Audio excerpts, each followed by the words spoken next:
What up, world? Day in the life for me. Here for a vlog series.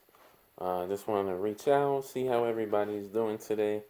I'm in my house currently, trying to figure out what I'm gonna use for the gym later on. But I figure out I'm kind of in my gear already.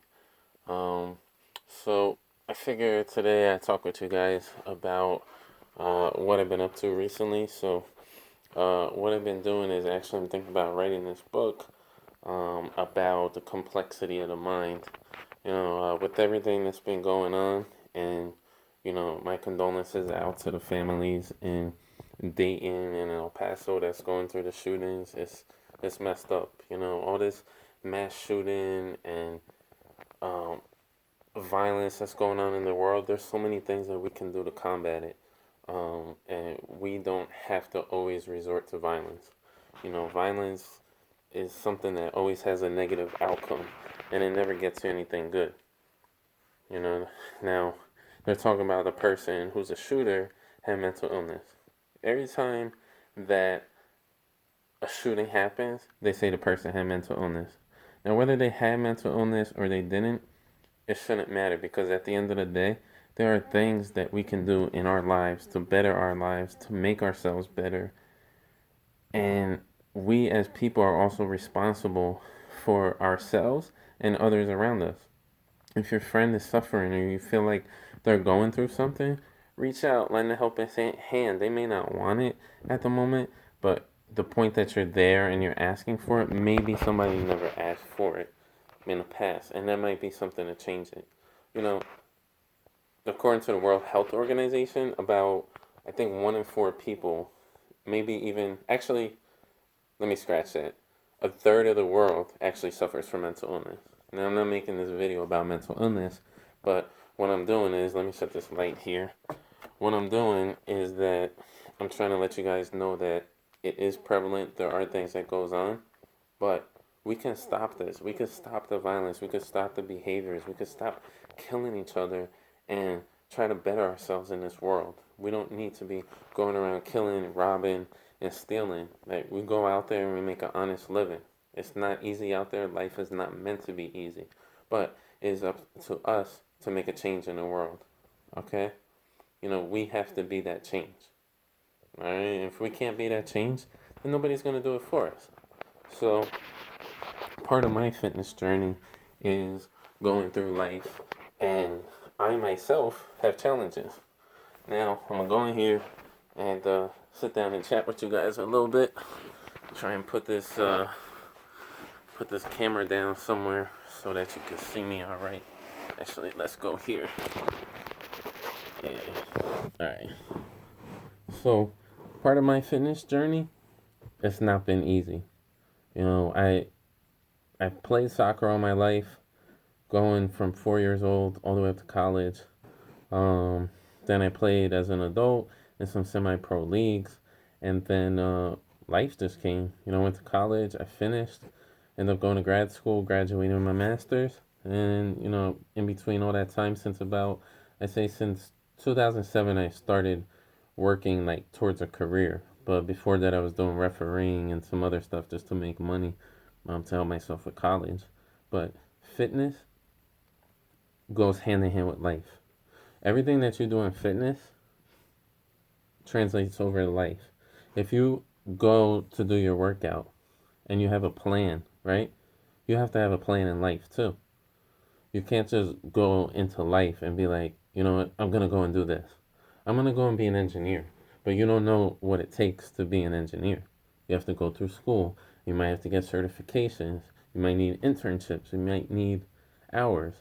So there's a lot of different steps that you need to take in order to get there. Same thing with fitness. You know, I myself am a fit person because it has been something that's been ingrained in me, so to say. My dad played soccer when he was younger. He played in college. He played as an adult. I just kind of followed his path. Um, but I love fitness because it teaches me about who I am, and it helps me to develop to be a better person. Fitness for me is not just reaching my goals, it's being able to help other people. And how do you help other people? I mean, many of you can answer that right now, um, but helping other people can be simply as you see somebody maybe not doing the exercise correctly, and like, hey, would you mind if I showed you like a method that works differently? You know, a lot of times you'll see people curling and like lift their whole body and going up, and it's like you're not targeting what you're trying to work on.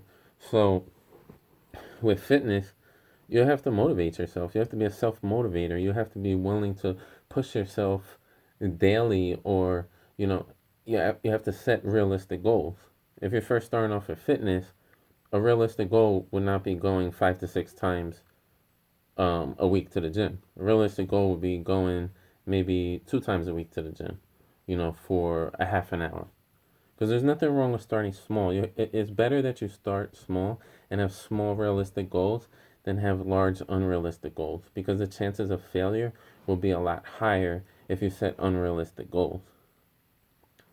I'm one advocate to say that failure and loss is a good thing in life. If you do not know what it feels like to fail or to lose, and I'm talking about like multiple times. I'm not talking about like you had a loss in a basketball game when you were 7 years old and you haven't had a failure or loss since.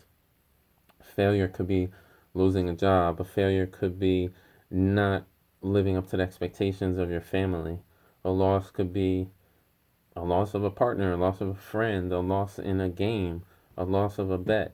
Whatever the case is, generally speaking, a loss or a failure will help you grow because you will not make that same mistake. You will not attain that same loss. Now, you can't gain another person's life back or anything like that, but at the same time, loss and defeat will just lead you to more victory, to greatness, and to success. Greatness and success depends on you. My other motto that I go by, pretty much, and you'll see in my hashtags, is me against me. I am the person that I have to defeat. The best person that I am, it doesn't matter if I'm going for a test and there's 1,000 applicants, right? I don't have to beat those 1,000 applicants. I have to beat myself. I have to be number one. In my mind, I put it in my mindset and I say, I'm going to be number one. I'm going to do the best that I can do. And how do I do that? I prepare for it. Whether it be I study or I read or I gain knowledge somehow. If I don't know the knowledge, I ask, okay? We have to have humility in our character in order to grow. So I'm just leaving y'all with some basic information here. Trying to have a little vlog series here on my YouTube page. If you like what you see, hit that like button, smash it, keep hitting it. Tell your friends, tell your friends to tell your friends, and all over. We keep it circulating. We share knowledge and we learn from one another. So hit that like button, leave a comment, and subscribe. It's your boy N10. I'm out this piece. We'll talk again. Have a blessed one.